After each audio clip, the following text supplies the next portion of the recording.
Dengue అంటే కేవలం జ్వరం మాత్రమే కాదు, ఎముకలు విరిగిపోతున్నాయా అన్నంతగా ఒళ్ళు నొప్పులు బాధిస్తూ ఉంటాయి. మరోవైపు రక్తంలో ప్రాణాధారమైన ప్లేట్లెట్లు తగ్గిపోతూ ప్రమాదకర పరిస్థితులు ఎదురవుతూ ఉంటాయి. నిల్వ నీరు, మురికి గుంటల్లోని పురుడు పోసుకునే ఈడిస్ ఈజిప్ట్ దోమలు తమ కాట్ల ద్వారా డెంగీ జ్వరాన్ని ఒకరి నుంచి మరొకరికి వ్యాప్తి చేస్తూ ఉంటాయి. తీవ్రమైన జ్వరం, ఒళ్ళు నొప్పులు, తలనొప్పితోటి మనిషిని మృత్యుముఖానికి తీసుకెళ్లే డెంగీ జ్వరానికి ఎలాంటి చికిత్స తీసుకోవాలో, బయట నుంచి ప్లేట్లెట్లను ఎప్పుడు ఎక్కించుకోవాలో, డెంగీ నివారణకు ఎలాంటి జాగ్రత్తలు తీసుకోవాలో డాక్టర్ని అడిగి.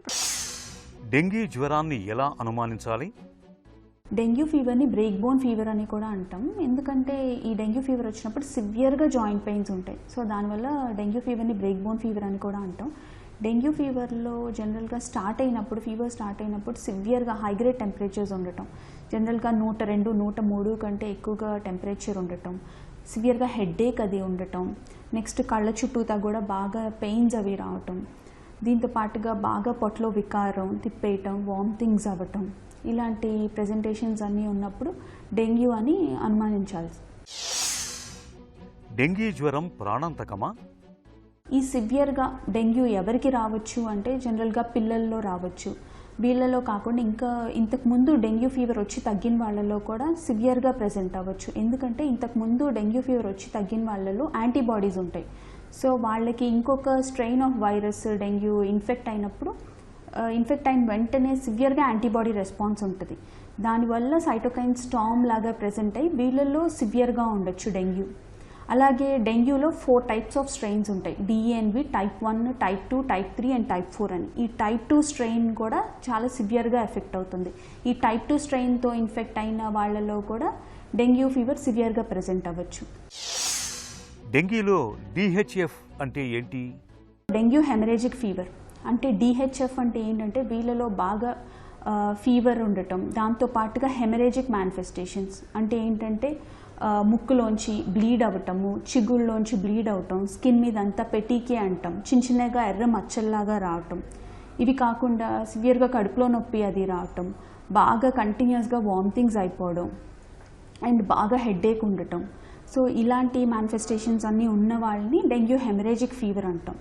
అండ్ దీని తర్వాత నెక్స్ట్ స్టేజ్ అంటే డెంగ్యూ షాక్ సిండ్రోమ్. వీళ్ళలో ఏమవుతుందంటే ఈ డెంగ్యూ హెమరేజిక్ ఫీవర్లో ఉండే మేనిఫెస్టేషన్స్ అన్నిటితో పాటు వీళ్ళలో ఏమవుతుందంటే ప్లాస్మా లీకేజ్ అంటే ఈ బ్లడ్లో ఈ రక్తనాళాల్లో ఉంటే బ్లడ్ నుంచి ఫ్లూయిడ్ అంతా అబ్డామిన్లోకి అంటే పొట్టలోకి, ఊపిరితిత్తుల్లోకి ఫ్లూయిడ్ లీక్ అయిపోతూ ఉంటుంది. సో దీన్ని డెంగ్యూ షాక్ సిండ్రోమ్ అంటాం. ఈ డెంగ్యూ షాక్ సిండ్రోమ్లో ఏమవుతుందంటే ఈ బ్లడ్ ప్రెషర్ బాగా పడిపోవడం వల్ల ఈ కిడ్నీస్కి, లివర్కి వీటన్నిటికీ బ్లడ్ సప్లై బాగా తగ్గిపోయి దీనివల్ల అక్యూట్ రీనల్ ఫెయిల్యూర్ అంటే కిడ్నీస్ అంతా ఫెయిల్ అయిపోవడం, నెక్స్ట్ లివర్ డ్యామేజ్ రావటం, ఇలాంటి కాంప్లికేషన్స్ అన్నీ వస్తాయి. ఇది చాలా severe stage of dengue fever. Dengue జ్వరాన్ని ఎలా నిర్ధారిస్తారు?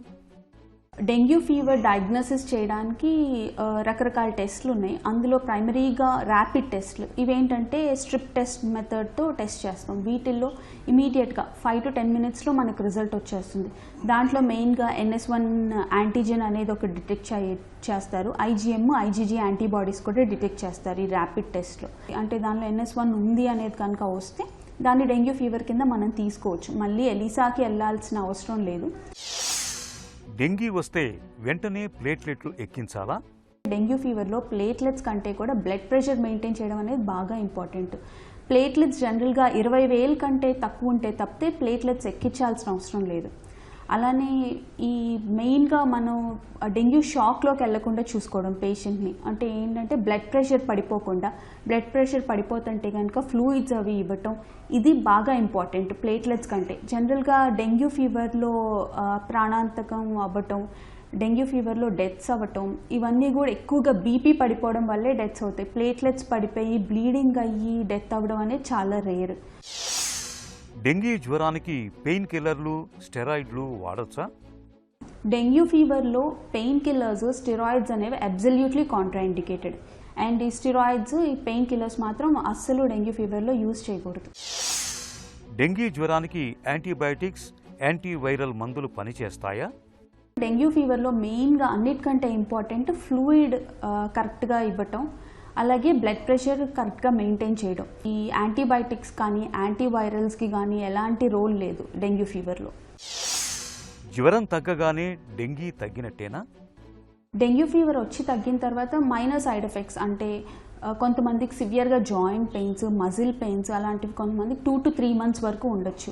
అలాంటి సైడ్ ఎఫెక్ట్స్ కాకుండా రేర్ కాంప్లికేషన్స్ అంటే నరాలు అది ఎఫెక్ట్ అవ్వడం, కొంతమందికి అది చాలా రేర్ కాంప్లికేషన్. కొంతమందికి జీబీ సిండ్రోమ్ అంటాం, అంటే డెంగ్యూ వచ్చి తగ్గిన తర్వాత కొన్ని నెలల తర్వాత కాళ్ళలో పట్టు తగ్గిపోవడం. సో ఇలాంటి ప్రెజెంటేషన్ రేర్గా ఉండొచ్చు. ఇంకొకటి కళ్ళలో కొన్ని కాంప్లికేషన్స్ అంటే రెటీనా ఎఫెక్ట్ అవ్వడం. ఇలాంటివి చాలా రేర్ కాంప్లికేషన్స్ ఎప్పుడైనా ప్రెజెంట్ అవ్వచ్చు డెంగ్యూ వచ్చి తగ్గిన తర్వాత. డెంగీ జ్వరానికి టీకా రాబోతోందా? డెంగ్యూ జ్వరానికి ఆల్రెడీ కొన్ని కంట్రీస్లో, యూఎస్లో, యూరోప్లో డెంగ్వాక్సియా అనే ఒక వ్యాక్సిన్ ఉంది. బట్ దానివల్ల వచ్చే రిస్క్ ఏంటంటే అది ఓన్లీ ఇంతకుముందు డెంగ్యూ ఇన్ఫెక్షన్ వచ్చి తగ్గిన వాళ్ళకే ఇవ్వాలి. రాని వాళ్ళకి ఇస్తే వాళ్ళలో కొంతమందికి మళ్ళీ డెంగ్యూ ఫీవర్ లాంటి ప్రెజెంటేషన్ రావటం, డెంగ్యూ ఫీవర్ సివియర్గా రావటం ఇలాంటి రిస్క్లు వస్తున్నాయి. అందుకని అది ఇంకా కంప్లీట్గా అప్రూవ్ అవ్వలేదు. ఇంకొక వ్యాక్సిన్ ఏమో ట్యాగ్ 003 అనేది ఇంకా phase 3 ట్రయల్స్లో ఉంది. సో ఈ phase 3 ట్రయల్స్ అవి కంప్లీట్ అయ్యి హోప్ఫుల్లీ ఒక 4 నుంచి 5 ఏళ్లలో వ్యాక్సిన్ అనేది రావచ్చేమో. డెంగీ జ్వరంపై మనకు ఎలాంటి అవగాహన అవసరం?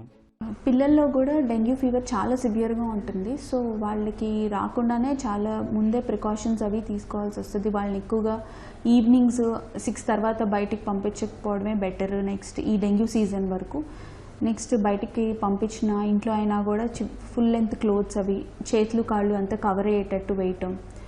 నెక్స్ట్ ఇంకా చిన్నపిల్లల్లో అంటే సంవత్సరం కంటే చిన్నపిల్లల్లో మాత్రం డెంగ్యూ ఫీవర్ బాగా సివియర్గా ప్రెజెంట్ అవ్వచ్చు. మస్కిటో రిపెలెంట్స్ అవి యూజ్ చేయడం, అలాగే నెట్, దోమతెరలు ఇలాంటివి యూజ్ చేయడం. నెక్స్ట్ పిల్లలకి కూడా ఫుల్ చేతులు కాళ్ళు కవర్ అయ్యేటట్టు ఫుల్ హ్యాండ్స్ బట్టలు అవి వేయటం. ఇంట్లో కూడా నీళ్లు ఎక్కువ రోజులు ఎక్కడైనా మనకు నిలుస్తున్నాయేమో చెక్ చేసుకొని, అంటే బకెట్స్లో కానీ నీళ్ళు అలా రోజుల తరబడి వదిలేస్తే వాటిల్లో కూడా ఈ దోమలు అవి పెరగచ్చు. సో అవి కూడా కవర్ చేసుకొని ఉంచుకోవడం, ఇలాంటి చిన్న చిన్న జాగ్రత్తలు తీసుకోవాలి. డెంగీ విషయంలో చికిత్స కన్నా నివారణే మేలు. ఇంటి చుట్టూ పరిసరాల్లో మురుగు, నిల్వ నీరు లేకుండా చూసుకోవాలి. దోమలు కుట్టకుండా ఒంటి నిండుగా దుస్తుల్ని ధరించడం, మస్కిటో కాయిల్స్ వాడటం వంటి జాగ్రత్తలు తీసుకోవాలి. పరీక్షల్లో డెంగీ అని తేలినప్పుడు ఆలస్యం చేయకుండా సత్వరమే వైద్యం తీసుకోవాలి. ఒక చిన్న చిట్కా మీకోసం. పీసీఓడీతో బాధపడుతున్నప్పుడు కరక్కాయ చూర్ణాన్ని రోజుకు 1/2 చెంచాడు చొప్పున పొద్దున్న, సాయంత్రం తీసుకుంటూ ఉంటే మంచి ఫలితం ఉంటుంది. పీసీఓడీ బాధలు క్రమంగా తగ్గుముఖం పడతాయి.